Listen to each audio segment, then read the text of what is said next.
ایک ایسی تشریح ہے حکومت کی کہ جو جمہوری ضابطوں اور جمہوری اصولوں کی نفی کرتی ہے، اور ہم سمجھتے ہیں کہ حکومت جب بھی کسی بھی میدان میں ہارتی ہے یا شکست کھاتی ہے تو وہ درخواست بازیوں کا سہارا لیتی ہے۔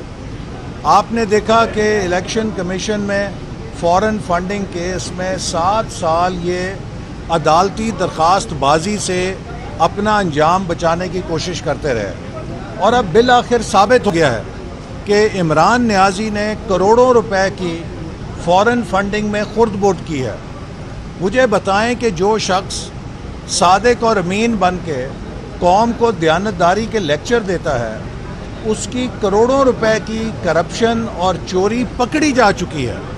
وہ الیکشن کمیشن میں کبھی یہ کہتے ہیں کہ یہ اکاؤنٹ ہمارے ہیں، اور اب آپ نے دیکھا اور سنا کہ انہوں نے کیا ٹویسٹ لیا ہے کہ جو ایک لطیفہ ہے، وہ کہتے ہیں کہ اسد قیصر صاحب نے، گورنر سندھ نے، گورنر خیبر پختونخوا نے اور ان کے بڑے بڑے لیڈروں نے عمران نیازی صاحب کی اتھارٹی کے بغیر ہی اکاؤنٹ کھول لیے تھے اور کروڑوں روپے کی کرپشن کی تھی۔ بھئی اگر وہ لوگ اتنے انڈسپلن کے مرتکب تھے، ان لوگوں نے اتنی فائنینشیل کرپشن کی، تو آپ نے انہیں اسپیکر اور گورنر کے عہدوں کے اوپر کیوں فائز کیا؟ اصل بات یہ ہے کہ یہ تمام دھندا فورن فنڈنگ کا عمران نیازی صاحب کی نگرانی میں ان کی اتھارٹی سے چل رہا تھا، اور اب چونکہ وہ اس بات میں پکڑے جا چکے ہیں کہ انہوں نے نہ صرف کروڑوں اربوں روپے کے بیرون ممالک پاکستانیوں سے حاصل کی جانے والے فنڈز کو مس اپروپریٹ کیا ہے، چوری کیا ہے، ان کو قانون سے چھپایا ہے، اب وہ ہیلے بہانے کر کے درخواست بازی کے ذریعے اپنی سزا سے بچنا چاہتے ہیں۔ اور میرا پاکستان کے نظام عدل سے بہت سادہ اور سمپل سوال ہے کہ پاکستان کے نظام عدل نے ایک وزیر اعظم کو اس لیے نااہل کر دیا کہ اس نے اپنے بیٹے سے 10,000 درہم، شاید جن کی مالیت 1.5-2 لاکھ روپے بنتی ہوگی، اس مالیت کی تنخواہ وصول نہیں کی اور اسے اپنے اثاثوں میں دکھایا نہیں۔ یعنی کہ نواز شریف صاحب کے خلاف نااہلی کی بنیاد یہ تھی کہ آپ نے 1.5-2 ارب روپے کے لاکھ کی مالیت کی تنخواہ جو ہے اسے اپنے اثاثوں میں جو آپ وصول کر سکتے تھے اپنے بیٹے سے۔ دیکھیے، ہر بیٹے کے لیے اعزاز ہوتا ہے کہ وہ اپنے باپ کو پیسے دے سکے، یا اگر کوئی باپ اپنے بیٹے سے پیسہ وصول کرتا ہے اس سے زیادہ حلال پیسہ کوئی نہیں ہو سکتا۔ تو جو پیسہ بیٹے سے ابھی وصول نہیں کیا تھا اسے اپنے اثاثوں میں نہ دکھانے پہ وزیر اعظم نواز شریف تو نااہل ہو گئے۔ لیکن ایک ایسا وزیر اعظم جس نے کروڑوں روپے بیرون ملک مقیم پاکستانیوں سے ہتھیائے، بٹورے، چکنی چپٹی باتیں کر کے ان کو بڑے تقریریں سنا کے کہ میں پاکستان میں یہ کروں گا، وہ کروں گا، نیا پاکستان بناؤں گا، اور ان پیسوں کو شفاف طریقے سے خرچ کرنے کی بجائے خفیہ اکاؤنٹس میں رکھ کے ذاتی استعمال میں لایا، اور اس کے علاوہ ممنوعہ ذرائع سے بھارت اور اسرائیل کی لابی سے بھی وہ پیسے لیتا رہا۔ اس کی یہ چوری پکڑی جا چکی ہے کہ کروڑوں روپے کی چوری عمران نیازی کے حکم سے بیرونی فنڈنگ کے اندر ہو چکی ہے، اور وہ 4 سال سے دھڑلے کے ساتھ، ڈھٹائی کے ساتھ نہ صرف وزیر اعظم ہے بلکہ دوسروں کو چور کہہ رہے ہیں۔ اسی طرح پچھلے 1.5 سال سے زیادہ اسلام آباد ہائی کورٹ میں کیس ہے توشہ خانہ کا کہ بیرونی تحفوں کا لسٹ دے دو کہ باہر سے کس کس کا تحفہ لیا ہے۔ عمران نیازی صاحب درخواست بازی کے ذریعے آج تک یہ نہیں بتا پائے کہ انہوں نے کس کس جگہ سے، یا یہ بھی نہ بتائیں، صرف اتنا بتا دیں کہ کل کون سے اور کتنے تحفے انہوں نے وصول کیے ہیں، اس لیے کہ جو تحفے وصول کیے ہیں انہیں انڈر پرائز کیا ہے، انڈر پرائز کر کے وصول کیا ہے توشہ خانہ سے، اور وہ کام کیا ہے کہ جو آج تک کسی سربراہ مملکت نے نہیں کیا، کہ بیرون ملک سے ملنے والے تحفوں کو مارکیٹ میں بیچ کے اپنی جیب گرم کر لیا۔ اس سے زیادہ بددیانتی نہیں ہو سکتی۔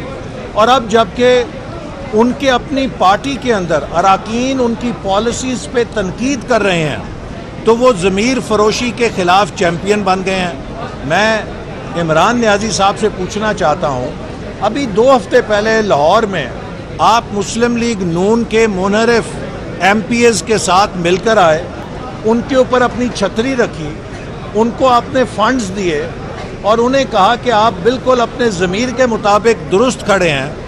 تو مسلم لیگ نون سے منحرف ہونے والے ایم پی ایز تو ضمیر کے مطابق کھڑے ہیں، لیکن آپ کے پارٹی کے اراکین جب آپ کی پالیسیز پر تنقید کرتے ہیں کہ آپ نے پی ٹی آئی کے منشور سے دھوکہ کیا ہے، تو وہ ضمیر فروشی کرتے ہیں۔ اور آپ نے جنہوں نے خود مسلم لیگ نون کے ایم پی ایس کو توڑ کے اپنے ساتھ ملایا، اب آپ پاکستان میں ضمیر فروشی کے خلاف مجاہد اول بننے کی کوشش کرتے ہیں۔ معاف کیجئے، آپ کا امر بالمعروف ایک ناکامی اور اپنی نااہلی کو چھپانے کے لیے مذہب کارڈ کا استعمال ہے۔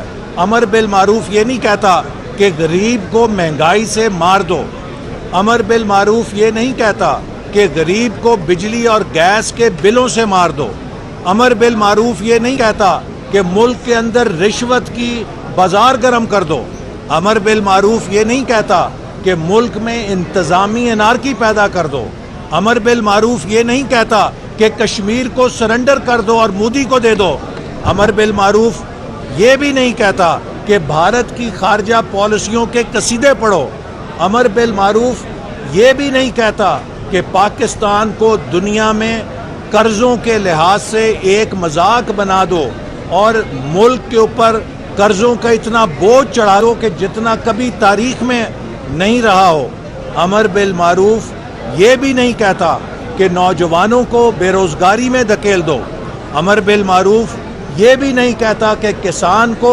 24 روپے 100 میں ملنے والی ڈی اے پی 9,500 کی بیچو۔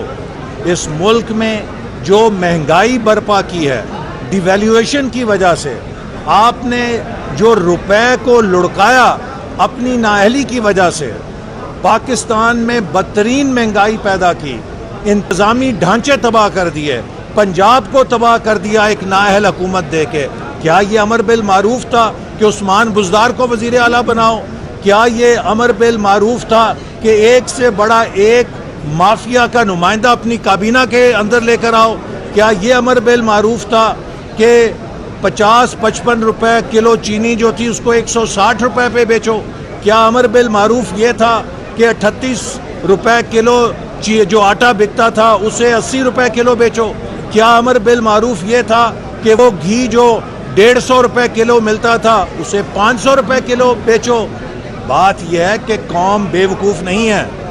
عمران نیازی صاحب، پاکستان چھوڑ کے دنیا کا سب سے بڑا جلسہ کر لو، کوئی فرق نہیں پڑتا، 172 ایم این اے لے کر آنے ہوں گے۔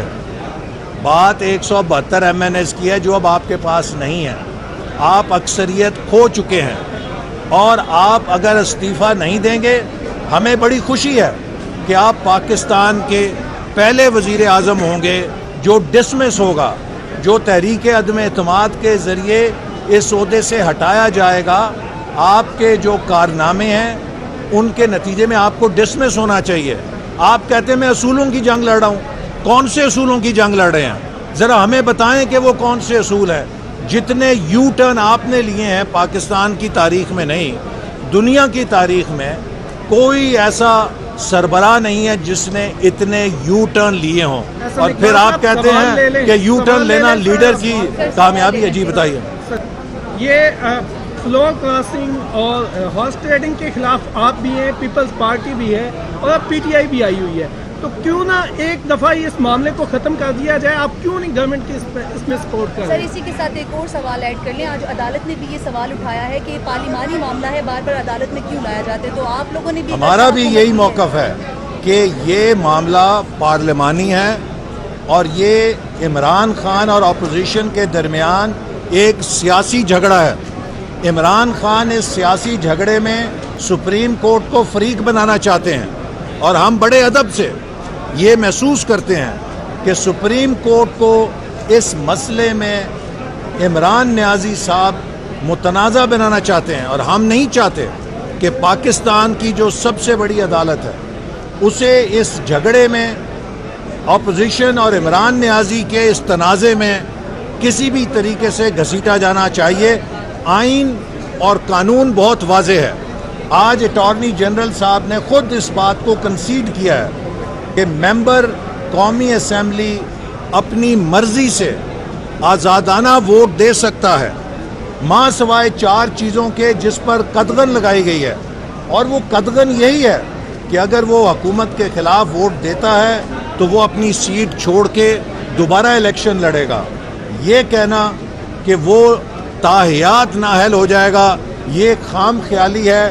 یہ صرف عمران خان کا ایک ہتھ کنڈا ہے کہ وہ بلیک میل کر سکے ان ایم این ایز کو جو اس کی پالیسیز سے اختلاف کر رہے ہیں. لہٰذا میں سمجھتا ہوں کہ آج پورے پاکستان کے عوام چاہتے ہیں کہ اس نااہل، نالائق، انکمپیٹنٹ حکومت کو جس نے اداروں کو تباہ کیا ہے، یہی سپریم کورٹ ہے. اس نے فیصلہ کیا تھا پنجاب کے بلدیاتی اداروں کو بحال کرنے کا. 7 مہینے تک یہی عمران نیازی اور عثمان بزدار اس فیصلے کو ردی کی ٹوکری میں رکھ کے بیٹھے رہے. پاکستان کی سب سے بڑی عدالت کو اس طرح بے توقیر کرنے کی تاریخ میں کوئی مثال نہیں ملتی. تو یہ شخص اس ملک میں فیشزم لانا چاہتا ہے. یہ چاہتا ہے کہ اس کا ورڈ آف ماؤتھ، اس کے اوپر ادارے بھی چلیں، اس کے ورڈ آف ماؤتھ کو آئین سمجھا جائے، اس کے ورڈ آف ماؤتھ کو قانون سمجھا جائے.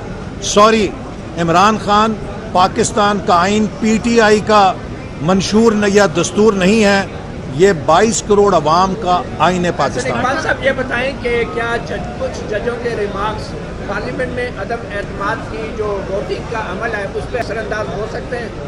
دیکھیے، میں نے جیسے کہا کہ ہمیں سپریم کورٹ کا احترام ہے اور ہم کوئی ایسا کومنٹ نہیں کرنا چاہتے جو سپریم کورٹ کی کارروائی کے بارے میں کسی قسم کا تاثر بنائے. لیکن میرا یہ بحیثیت پاکستانی اوپینین ہے کہ جو آئین کا آرٹیکل ہے وہ بہت واضح ہے، اور اس وقت عمران خان ایک بدنیتی کے ساتھ، جیسے کہ سینٹ کے الیکشن میں بھی انہوں نے سپریم کورٹ کو استعمال کرنے کی کوشش کی تھی اپنے سیاسی موقف کے لیے، اور اس وقت نہایت دانش مندی کے ساتھ سپریم کورٹ عمران خان کی اس سازش سے میں سمجھتا ہوں کہ بچ گئی تھی. ورنہ عمران خان سینٹ کے الیکشن میں بھی سپریم کورٹ کے کندھے پہ رکھ کے اپنا فائر کرنا چاہتے تھے، اور اب بھی وہ چاہتے ہیں کہ سپریم کورٹ کا کندھا استعمال کر کے وہ اپنے تحریک عدم اعتماد کا سامنا کریں. یہ بات نامناسب ہے. ہمیں پاکستان کے عدالتی اداروں کو سیاسی جھگڑوں میں ملوث نہیں کرنا چاہیے.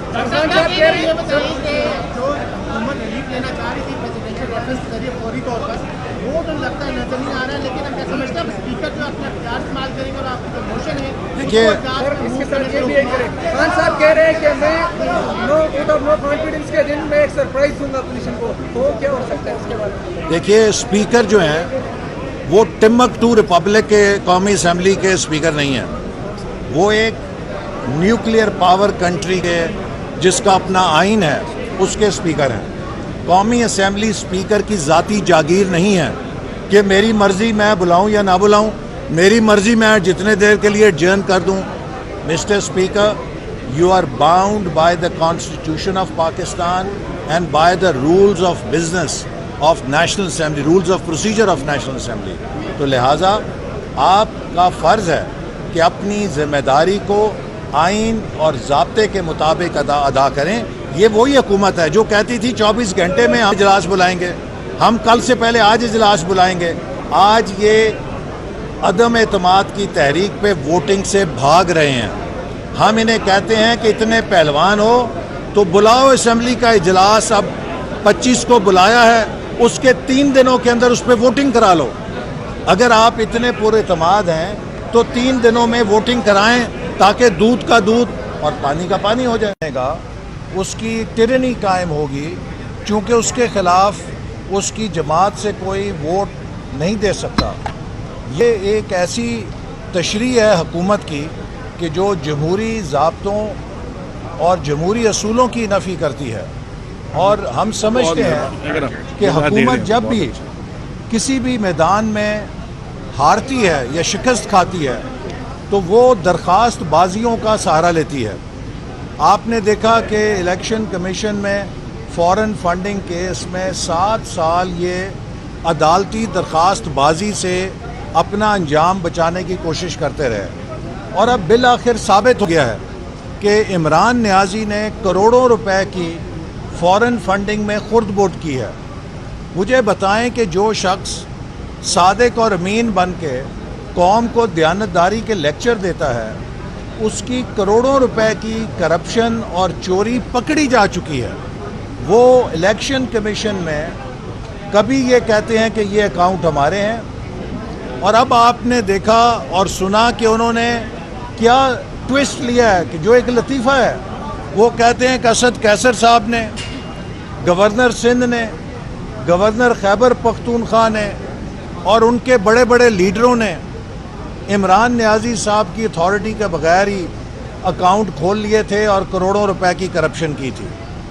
بھئی اگر وہ لوگ اتنے انڈسپلن کے مرتکب تھے, ان لوگوں نے اتنی فائنینشیل کرپشن کی, تو آپ نے انہیں اسپیکر اور گورنر کے عہدوں کے اوپر کیوں فائز کیا؟ اصل بات